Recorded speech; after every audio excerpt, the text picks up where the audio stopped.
sagantaa qabnu iyyuu indoo otoo sagantaa qabnu iyyuu otoo maal jedhaniin deeleetee moo maal jedhaniin akkamitti dubbisan saa daa'ee sana akkam jedhanii dubbisan duleetee dhamami otoo sagantaan qabnu duleet ta'e iyyuu kana booda waa takka alhamdulillah namni tokko shaaraa qabachuu waan guddaadha akkas gara sagantaa keenyaatti yommuu deebinu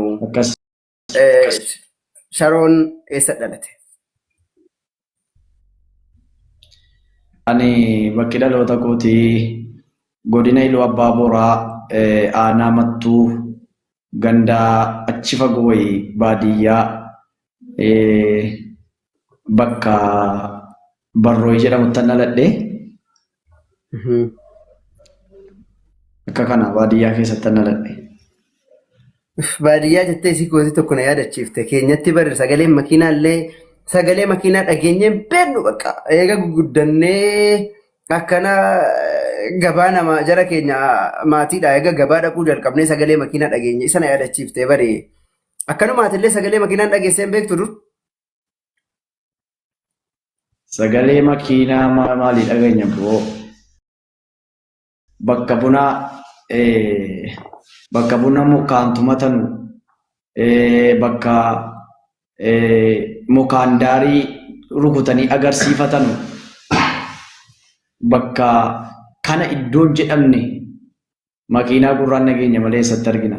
Eega makiinaa argine immoo bakka makiinaa dhumatu ofii ija qabaa deemaa bakka seenu wayii turre boo alhamdulillah. Ajaa'iba! Tolfatteen beektu ati gaafa achi gaafa ijoollee tolfatteen beektu makiinaa? Makiinaa maalii tolchina achitti waa'ee makiinaa yoom sammuu keessa nu dhufa wanta itti waraqata sibiilaan filaadhaan waraananii filaa sondii kana filaa jennaan gaanu biratti iddoo biraatti waan jedhamu hin beeku. Ilkaanitti keeyatanii fiigaa mana barumsaa dhaqanii fiigaa achi addeebi'an beekna malee namni baru wooma dhagee iyyuu yaala malee waan hin dhageenye maal gochuu yaala. Gindoo fa'aa walitti qambarrii fa'aa walitti keenyee qaccee fa'aa fo'annee ittiin qotuu gadi makiinaa takkaa hojjennee hin beeknu. Inda'uun xiyyaara hojjettanii yookaan makiinaa bira dabarfattanii wanta ittiin xiyyaara bara mallattoo xiyyaaraatti inda'uun makiinaa bira dabarfattanii xiyyaara tolfataa turtan kaa. Akkuma kana egaa abjuu kuma khayriitti fassaruudhaan eegganumatti naa fassara. Akkana ajaa'iba maashaallah tabaarakallaa. Achumatti baadiyyuma sanii guddatte moo akkana ol baatee gara irratti guddinni kee? Baadiyyaatti amma waggaa 7 amma waggaa 8 amma waggaa 10 baadiyyumatti guddadhe. Achii ga'ee immoo naannaa waggaa 10 gara waggaa 14 13tti gaafa butadhu immoo idduma sanaa ba'anii Burrusaa kan jedhamtu tokko magaalaa xiqqoo tokko adeemsa kiiloomeetiraa adeemsa sa'aatii 3 irraa fagaattee argamti. Achittiin immoo ol butadhe achitti gale. Achitti barumsaa 8 barannee 9tti darbine.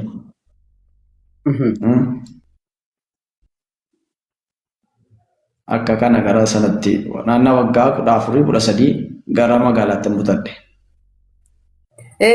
Aga teessa kana waggaa wajjin himaan deeminati warri jalaa kun kaalkuleet godhu beektaa umuriin shariifa gananii kaalkuleet godhanii lafasi jalaa kaa'u waan ta'eef waggaa deeminati. Hiruma tuttuqi malee. Rakkoon qabu yoon himadhes rakkoon qabu yoon hin himadhes warratti matamu bira jira umuriin koo warritti matamu bira hin beekanii warratti ni matamne immoo yoo ta'e immoo kan jara rakkoon qabu nan dhiisash. Akka keetii miti yaa naa gala jechuun kee akka keetii miti namatti madhullee qabaa himadheeras jechuu keetii mee? Anaaf rabbi jiraadhis. Maaligaa? Anaaf rabbi jiraadhis. Rabbi akka namaa miti. Waan bareedaadha. Barumsa idilee sachuma baratte achi agamta akka baratte barumsa idilee? Barumsa idilee kutaa 12 xumurree irraa kutaa 12 xumurree intiraansii moonni maal jedhamu kun nurratti jalqabe warri durra keenya baratanii fixan maatirikiidhaan fixanii nutti immoo intiraansiin dhufee aatirikii nutti hojjete akka kanatti nurratti jalqabe yeroo jalqabaatiif kutaa 12 fixnee takkas waatti lallaalee takka toofne akka kana. Ajaa'iba! Sabbabaate jecha maashaallah tabaarakallah. አብዝተው የሚጸልዩና አብዝተው የሚሰሩ ረቢ ሲገርጋሪ ማሻአላ አቺ ቦዳ ማለፍ ዲፍተ ወርምስ ማለፍ ዳብድ አልሚ ሸሪዓቲፍ ሞ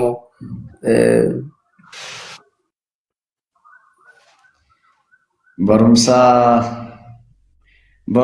ammuma sana yoo akkin itti baradhe ka dhugaa dubbachuuf akka jabaa wayii ture xiqqoo maatiin kiyya ijoollummaa kootiitti adda ba'anii abbaan kootii fi haati koo waan ta'eef haati koo immoo carraa nama biraa nikaa hidhatee namni biraa namni nikaa hidhatee sun immoo bira jiraachuu hin dandeenye gaanii ammama kutaa 9 waan akkasii kana ittumaan yaalaadhuma maal jechaa hatta yuunifoormii waan ittiin hodhisiifadhu dhabee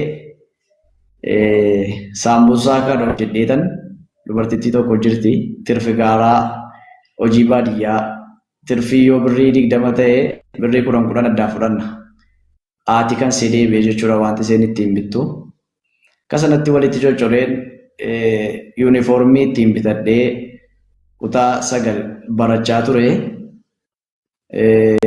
haa ta'utii kutaa 9 sana gara 10ttis darbee 10s gara 11tti darbee qabbanaa warkaanii gubu fallaalaanii jedhe Harargeen bakka didee ammaatuttis mana barumsichuma dhiifnee gara hojii bobbaanaa yookaan waggaa 2 addaan kunnee waggaa 3 addaan kunnee itti deebina kuma kana utuma waliin dhoofnu utuma dhiisnee keessaa baanu utuma itti deebinuugaa kutaa 12 sana akkuma kanatti finne namni na duukaa ta'aa bu'u jireenya koo keessatti harmee godhuwaadha rabbi umurii isaanii naaf dheeressu isaan immoo hanga kanatti nama nafaana baay'ee isaanii harka qalleessa waan ta'eef du'aayiidhuma naa kadhatu waan qabanu kulliidhaan immoo ruuhii isaanii naa gurguranii duukaa jiraatu fagoodhuma halaaluma isan jiru kana afuuruma isaanii kana ulachaa ta'aa jirra alhamdulillah kanatti baranne kaa ummattii baranne san rabbiin umrii isaanii siifaa dheeressu wallaahi umrii isaanii ni jiranii mee jiru lubbuudhaan jiru alhamdulillah umrii isaanii keessa rabbiin barakaa siifaa kaa'u isaanii hangafee harmee keenya hunda umrii isaanii keessa rabbi barakaa haa kaa'u rabbiin siifaa jiraachisu umrii dheeraa akkasumallee qurullee akhiraatti nama jannatul firdoosiin keessa waliin bashannanullee sinaa gaafa guyyaa san abbaan keessa hin jiru abbaan koo hin jiru baadiyyaa bakkuma itti dhaladhe sana jiru isaan ammallee achitti harmee koo dura kan fuudhan qabu haadha ijoolleedha harmee koo isaan irratti fuudhanii amma bakkuma sanatti jiru walumaan cumatti hafanii achi jiru isaan. Rabbiin umurii isaanii siifaa dheeressu lamaan isaanii umurii isaanii siifaa dheeressu nama jiraatee atillee jiraatee rizqii bal'aa argatee isaanillee kaddamatee silaa haqa isaanii silaa kaffaluu hin dandeenyu siigalee haqa isaanii kaffaluu hin dandeenyu rabbiin aguma ta'e nama qanansiifatu nu hunda rizqii nutti bal'ise nama isaan kaddamatullee rabbiin nu haa taasisu. Tole darasummaa baatee beektaa? Darasummaa aga kana biyya miila fageeffadhee deemeen beeku bakkuma jiru sana Burusaa jedhama biyyi lafti magaalaan bara 2003 moo 2002 galee jedhu kuni cumatti quraana kana achitti qara'uu jalqabnee quraana qaraanu kana naannaadhuma sanatti baran kana jalqabe illee buusuu hin dandeenye sheekni nama nu qaraasu sheekaa akkaan quraana beekuudha quraana aayata 2 qofa qayyabdanii biraa deemtu yoo fuula tokko bulleeffattanii dattanis yoo fuula 2 bulleeffattanii dattanis aayata 2 qofa qaraasisu amma isaan qaraasisanii haffazuudhaaf illee egaa hin salphata jechuudha. Akka kanatti isaanitti quraana baasuu hin dandeenye majuusii tokko akkas tooruma lama lamaan itti qayyabaa turre. Achi immoo carraaruma gargaraatiin addaan citee immoo quraana immoo qara'uus hin dhaabne. Tuma jennu akkuma kanatti immoo yeroo biraa immoo turtii boodatti deebinee immoo rabbiin nu gargaaree alhamdulillah quraana mati na buufne. Utuma jennu achumatti hifdhii mokorree bara jalqabaa quraana suuraa baqaraatii kaasee hanga suuraa maayidaatti haffaznee achumatti salaachisaa turre. Jumaan suuraa maayidaa geenye gaafa jennu immoo sheekni nu hidhannee dhaggeeffachiisaa turre. Sodaa garaagaraa nutti naqanii quraanni salphaa miti nama maraachaa nama baay'ee nu biraa maraatee muraasaan qara'uu wayya malee jennaan sodaannee achi deemuutu sodaannee teenyu. Jumaan biyyuma sanatti aalimni namni guddaa wayii qabatanii achumaan sheekni isaanii namni isaan fidee dhufe kulliin an akka carraa gaafa isaan dhufan sagantaatti na affeerraanii achi bahee ture. Jumaan amaan asitti kennee galaa ragaa sheeka kana naan jedhanii. Jumaan sheeka sana kaddamuutti ka'ee waggaa 2 ji'a 6 isaanumatti quraanas isaanumatti waliin gaadhi isaanumatti affatee tafsiira isaanumatti qaraa turre muktasara kana hunda isaanuma irratti waliin gaadhee eegasii booddee carraadhuma barumsaa kanaan waan garaagaraatiin isaan bira gara mattuu yookaan immoo gara biyya mundirulummaa kana mundirulummaa sirriitti saahiba keessan hin beektanii gara deemnee immoo sheexaahir Khaliil kan jedhaman bira turre. Akka kana malee darasummaa miila fageeffannee Harargeedhaan baanee Dawweedhaan baanee Walloodhaan baanee Kamiseedhaan hin baanee inshaallah gara fuulduraatti abdii qabna. Kitaaballee bitannee qopheeffannee jirra. Warra manaallee waadaa galchisiifannee jirra. Yoo nu deemne akka taakkoo nutti hin taane jennee akka kana amma kanaan duraan baane amma kana booda boodhaaf.